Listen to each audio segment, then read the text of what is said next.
Joining us today for this week's entertainment panel is Abby St. John. Thank you so much for joining us.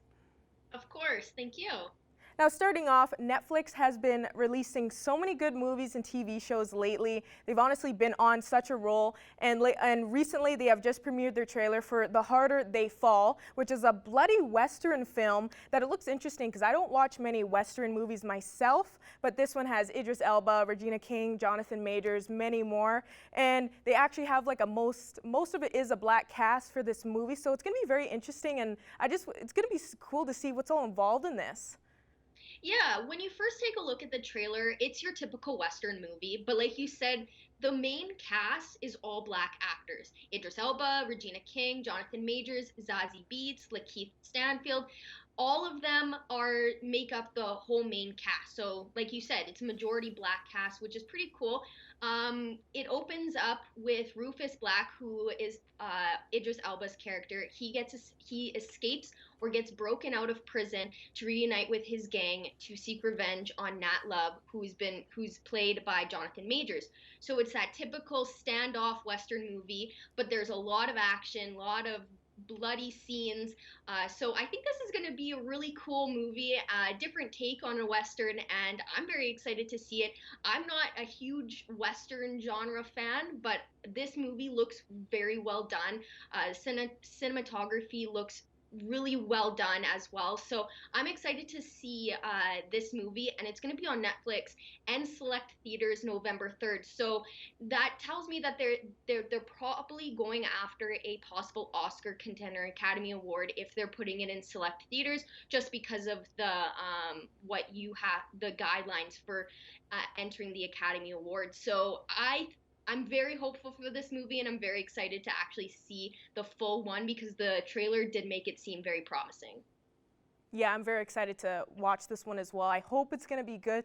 And just with the cast that's going to be involved, I couldn't imagine it being a disappointing film. So I think it's going to be great, especially just seeing the dreamy Idris Elba in it. I definitely going to enjoy watching it. And now next up is how Pepsi, the NFL, and Rock Nation have announced just yesterday, actually, that Dr. Dre, Snoop Dogg, Eminem, many more are going to be involved in the Pepsi Super Bowl halftime show. And they've been also on a roll with all their halftime shows and their lineups. I am very excited to see what's going to be involved in this one. Yes, definitely. The Super Bowl halftime show is a huge performance that's been going on since the Super Bowl. You know, past performances the past couple years have been incredible. J-Lo and Shakira, The Weeknd, Lady Gaga, all those big name artists have been just tearing up the halftime Super Bowl show.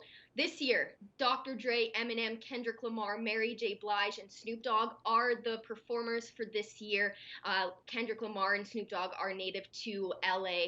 And this is the first time LA has hosted the Super Bowl in 30 years. So I think it's going to be just a fantastic show, amazing halftime performance, because collectively they have got 43 Grammys, 22 number one albums on the Billboard Top 200, and one Academy Award if you consider Eminem's award for Best Original Song for 8 Mile. So there's a ton of awards collectively throughout this group, and they are legends in the music industry and have been for decades. So I'm so excited for this performance, and I just know that it's going to be one to remember for sure, and it will be on February 13th.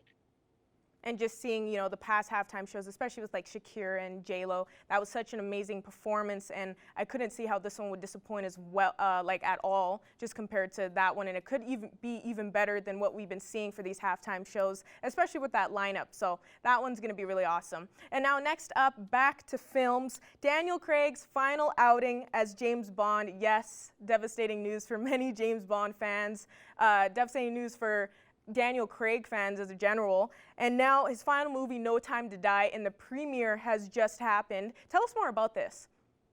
Yeah, so the critics have released their ratings and their opinions on the movie. There's been a lot of pushback and delays, so a lot of fans were wondering, is it worth all of the pushbacks? From what I've seen through the critics, yes, it is. It's so worth the delays. a lot of critics, big time critics, are giving it 5 out of 5. Peter Bradshaw from The Guardian stated, No Time to Die is a startling, exotically self aware, funny, and confident, and perhaps most of all, it is big. Big action, big laughs, and big stunts. So this is a huge film, you know, just to wrap up that installment. You know that it's going to be big, and there's going to be a lot more than possibly that we've seen in the past with these movies. Uh, it's already certified fresh with a 83% critic rating on Rotten Tomatoes, so it's already huge in on that aspect, and it will be in theaters October 8th. And like you said, it is the last installment as Daniel Craig, his James Bond. So now next, who's going to play James Bond next? We don't know. Daniel Craig has stated that he wouldn't want to see a woman play 007 because he would rather have, you know, an original character for that. But there's been a lot of rumors as to who could play the new James Bond. Henry Cavill being one of them. So I'm very excited to see who is going to lead the next James Bond franchise. Yeah, it's going to be sad to see Daniel Craig go, but like you said, it will be very fascinating to see who would replace him. And Henry, that would be a very good choice. So hopefully we'll get to see soon just after this, but it's going to be sad to see him go, of course, because, you know, he played such a great James Bond, just how cool and collective he really is. But that's all the time we have for this week's entertainment panel, unfortunately. Thanks again so much for joining us today, Abby. Thank you.